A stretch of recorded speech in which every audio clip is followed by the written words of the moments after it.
Presenter number 16 is from Grouping 1, Sciences and Health, Dr. Simeon from Australian Catholic University with a presentation titled The Quality in Acute Stroke Care, QASC Implementation Project.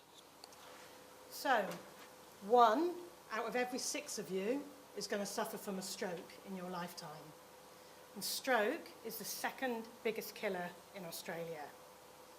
Also, it can take up to 17 years to get published research into everyday clinical practice. I want to tell you about a project we ran when we managed to get evidence into practice in under a year. Just a little bit of background. Following stroke, patients are highly likely to get a high fever, high blood sugar levels, and suffer from swallowing difficulties.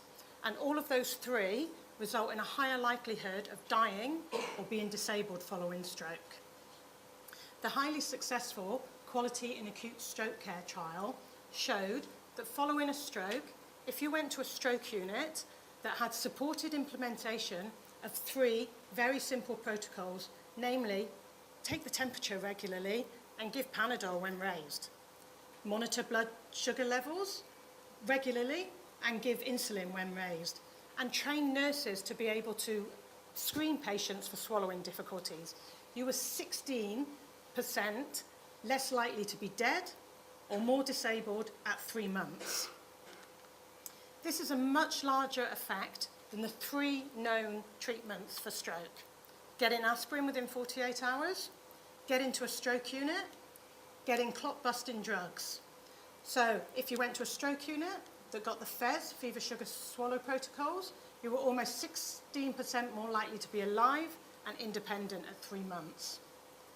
These results were so impressive that it was fast-tracked for publication in The Lancet.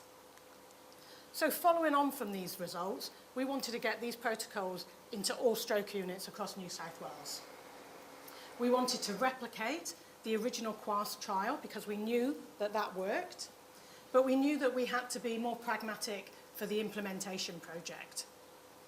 So therefore, we got all stroke services to nominate clinical champions, which we brought in for an education day. We trained these clinical champions to be able to run workshops to identify barriers, to run education sessions, and to offer local support, because we knew those were the things that worked in the original trial. This enabled us to train up 100 clinicians.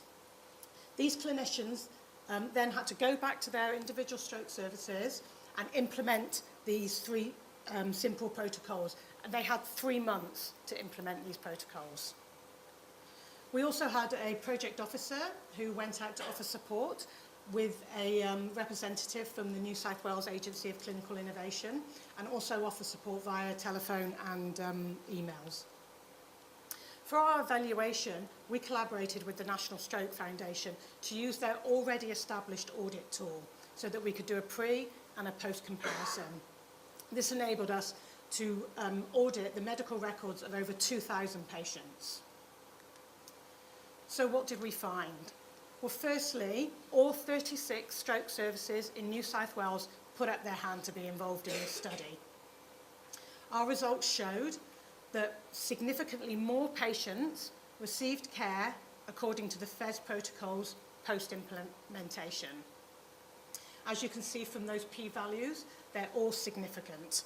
So they would make significant difference in how many patients got the protocols. So what?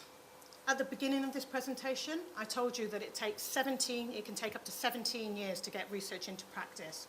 The original QASC trial was published in 2011. We're in 2014, and we have these protocols across all stroke services in New South Wales. This is an example of really good collaboration. We partnered with the ACI to secure funding for this project. We partnered with the NSF so that we could evaluate, and we partnered with 15 local health districts so we could actually do the project. We managed to change clinicians' behaviour in 3 months. This is a really amazing achievement.